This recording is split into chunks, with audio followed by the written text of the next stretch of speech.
Sih wiloso miwah nubranipun Gusti ingkang Maha Agung santioso tumedhak tumanduk kajiwa mring sagung dumadi satemah babar tata titi tentrem rahayu durga mendhak kala sirna. Nuwun wonten ngarsanipun para pinisepuh sesepuh aji sepuh ingkang sampun buntas ing kaweruh pana pangolahing budi luhur ingkang satuhu kawula bekteni. Wonten ngarsanipun para tokoh agami, para kiai ingkang rinten dalu tansah anggegulang kintaka suci minangka keblating panembah sagung para titah ingkang satuhu luhur ing budi. Wonten ngarsanipun para pangemban-pangembating praja satriyaning negari ingkang minangka songsong agunging sagung para kawula dasih ingkang pantes sinudarsana.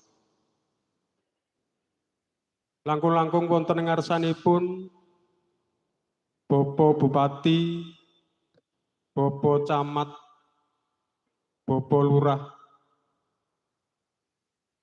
senajan ing titi wanci menika dereng rawuh, minangka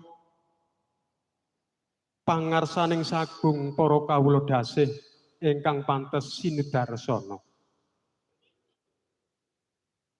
Saha wonten ngarsanipun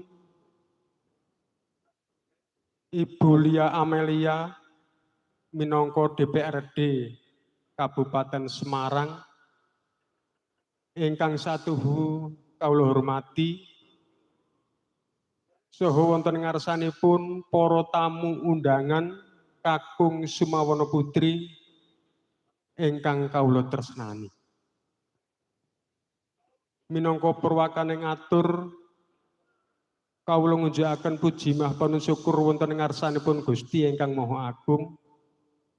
Awit ing titi wanci menika sampun babar seramatipun katitik kula lan panjenengan sedaya saged kempal manunggal nyawiji wonten ing papan menika kanthi winantu ing karaharjan tebih saking sambikala.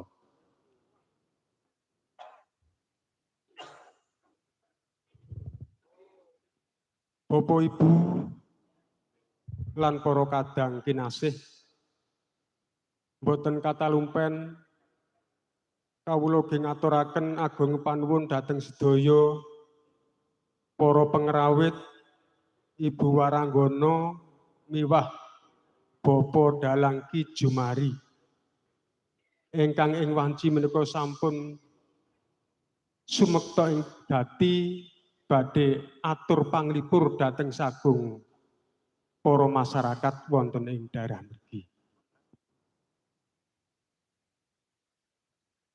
Luhuring bangsa puncaraning nusantara mapan ing budaya. Bapak Ibu lan para tamu undangan ingkang sinuba ing pakurmatan. Dene ing titi wanci menika panitia merti dusun ngaturaken agung panuwun dhateng panjenengan sedaya saha wigatosing karsanipun kadya ingkang sampun sinerat wonten ing kinta para-para menapa dening binadunging karna bilih ing wanci menika dusun Tambak Selo ngawontenaken merti dusun. Pramila saking menika ing sakmangkih kanthi anggelar ringgit purwa sedalu natas menika kanthi nuninggih ira-irahan utawi lalampahan wahyu katentreman. Pramila saking menika kanthi